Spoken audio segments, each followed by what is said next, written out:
Welcome back. As Splatoon 3's release date grows ever closer, we are finally starting to get some new news and information on what exactly the game has in store for us this time around. Of course, it's mainly just been about the new weapons and sub-weapons, but I'm willing to bet that they're going to save all the juicier stuff for a potential Nintendo Direct in the near future. But today's video isn't about Splatoon 3, or any analysis or new details I have on the game. Rather, I want to take a step back and talk about the game that will be impacted the most once Splatoon 3 comes out. And that game is Splatoon 2. Before I begin, I would like to thank each and every one of you guys who interacted with my latest video on Splatoon 3. It's been really cool to see all the feedback and how many views it's gotten in such a short amount of time. It really inspired me to want to make more Splatoon 3 content just like this video. And if you have any other topics that you want me to cover, please let me know. Be sure to leave a like and subscribe. And with that being said, let's just jump into it. Surely you all like Splatoon, right? Good, me too. Now, there have been some questions that I've been thinking in my mind as of lately concerning the game, such as what's going to happen to it once Splatoon 3 comes out? Are people going to abandon it? Are they just going to play it but lightly? And am I ever going to spend all those super sea snails that I have just lying around? You get the picture. The game turns 5 years old on July 21st, 2022, and it's been the source of so much fun and memories within the Splatoon community. And so, to see another Splatoon game come out on the same console, it kind of creates a sense of competition almost. But what about the other games in the series? Splatoon is such a unique series to come from Nintendo in the last few years, and they proved their worth too, not just within game sales, but customer satisfaction also. Splatoon 1 is a great starting point, and the game that introduced everyone to the world of turf wars and staying fresh, even though it was released on the Wii U. I think back to all the fun first experiences I had with the game, and how it really challenged me to get good at the certain modes too. A strong opener. Splatoon 3 looks to be a fully fleshed out game, with more emphasis on the competitive and offensive side of turf wars and other modes. Even though there is still much we do not know about the game, I am betting that Nintendo is putting all of its effort to ensure that this will be the best experience for all players, new and old. A perfected closer. But then you have Splatoon 2. Being a source of both praise and criticism, it's been the game that has tons of right and wrong within it, but once the support from Nintendo stopped, the game's popularity declined. And now that a shiny new game is coming in only a matter of months, will it become the one thing sequel games dread? A forgotten middle child. Before you flame me in the comments, I have to say that there are some really good things about Splatoon 2 as a game and the content it has. First, the characters are awesome. Splatoon is such a vibrant and somewhat chaotic world, and the characters are no different. In Splatoon 2, we are introduced to such people as Pearl and Marina, Mr. Grizz, Merch, Sea Cucumber, and returning characters like Callie and Marie, Captain Cuttlefish, Judd, Spike, and DJ Octavio. Each of them have their own unique personality and purpose, and it makes for a more memorable experience. Splatoon 2 added new modes into the mix of the regular online and single player sections, like Salmon Run and the new and improved Splatfest. I'm willing to bet that a lot of people became interested in Splatoon because of these modes, and not just for turf war. Of course, Salmon Run isn't the perfect PvE mode, but it's still fun to play with friends and mess around. Lastly, the best and biggest factor in Splatoon 2's succession has to be the paid DLC released in 2018, Octo Expansion.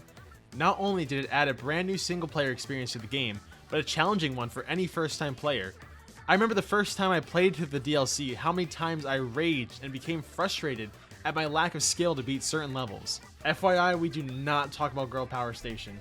With the inclusion of playable Octolings too, the expansion brought a much needed boost to Splatoon 2 that has definitely stood the test of time over these last 5 years.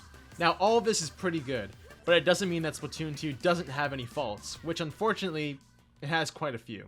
I mentioned that Octo Expansion brought a boost to Splatoon 2's overall appeal and single player experience, but that's because the original single player mode in Splatoon 2 was mid at best.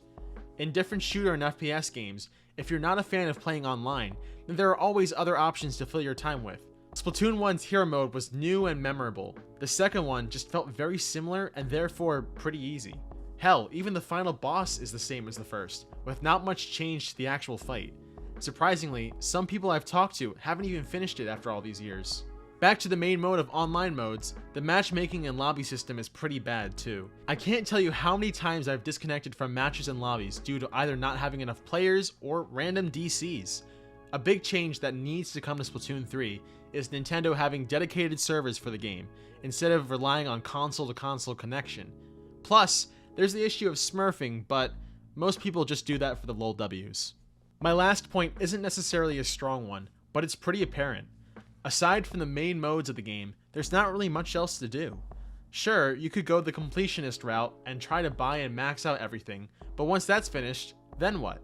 Of course, the speedrunning community has definitely been rising within Splatoon 2's fanbase, so you could always try your hands at that. If anything, Splatoon 2 is just a showcase that the software can run on the Nintendo Switch. Some might even call it a glorified tech demo. But that's the thing, it's not a glorified tech demo. It's still one of my favorite games to this day, and I remember sinking so much time and energy into the game whenever I got the chance, and I still play it to this day. I still remember recording a very scuffed video of me playing the Splatoon 2 Global Test Fire. Unfortunately, I deleted the video, which wasn't smart on my part, but I still had fun with it. Even more, I owe the growth of my community to Splatoon 2. I even created my first ever Discord server with Splatoon 2 fans, some of those people who have become my closest friends to this very day. I was even thinking of becoming a Splatoon YouTube channel. Imagine that, right? Oh wait.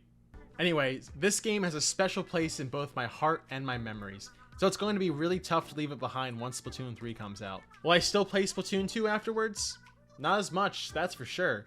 But every now and again, maybe I'll boot up the game just to see what I missed, or maybe just to take a break from all the high action that Splatoon 3 will have. You never know. That leaves us with the biggest question at the end of the day.